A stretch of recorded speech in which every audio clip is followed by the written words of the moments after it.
একটি ছোট ছেলে জলপরীদের বাবার লেজ ধরে টেনে তাকে ডাঙায় নিয়ে এলো। ছেলেটি তাকে পুড়িয়ে খাওয়ার হুমকিও দিচ্ছিল। সমুদ্রের ভেপরটিতে দুই জলপরী তার কাছে আকুতি মিনতি করতে লাগল যেন তাদের বাবাকে ছেড়ে দেওয়া হয়, কিন্তু ছেলেটি তাদের কথা না শুনে তাকে টেনে নিয়ে যেতে থাকল। ঠিক সেই সময় ছেলেটির বাবা সেখানে চলে আসেন।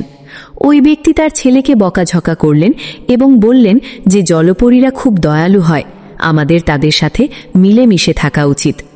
তখনই নিজের বাবাকে বাঁচাতে এক জলপরী তীরের কাছে চলে এলো। এমন সুন্দরী জলপরীকে দেখে সেই লোকটির চোখ জুড়িয়ে গেল। লোকটি তার ছেলেকে ক্ষমা চাইতে বলল এবং সে নিজে জলপরীদের বাবাকে সসম্মানে সমুদ্রে ছেড়ে দিয়ে এলো। জাহ্নবী নামের সেই জলপরীটি লোকটিকে পছন্দ করতে শুরু করল। পরের দিন সেই লোকটি আবার সমুদ্র তটে এলো।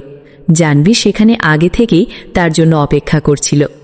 জাহ্নবী তার বাবাকে বাঁচানোর জন্য লোকটির প্রতি কৃতজ্ঞতা প্রকাশ করল। তারপর জাহ্নবী তার গলা থেকে ঝিনুকের হার বের করল এবং সেখান থেকে একটি মুক্ত নিয়ে লোকটিকে দিল, যাতে সে জলের নিচে অনায়াসে শ্বাস নিতে পারে। লোকটি সেই মুক্তটি গিলে ফেলল।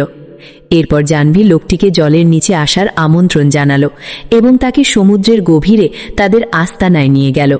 সেই ব্যক্তি অবাক হয়ে তাদের থাকার জায়গা দেখতে লাগল। তখন জলপরী জিজ্ঞাসা করল, আপনার কেমন লাগলো আমাদের এই আস্তানা? বন্ধুরা, আপনারাও কি কখনো জলপরী দেখেছেন? কমেন্টে জানান।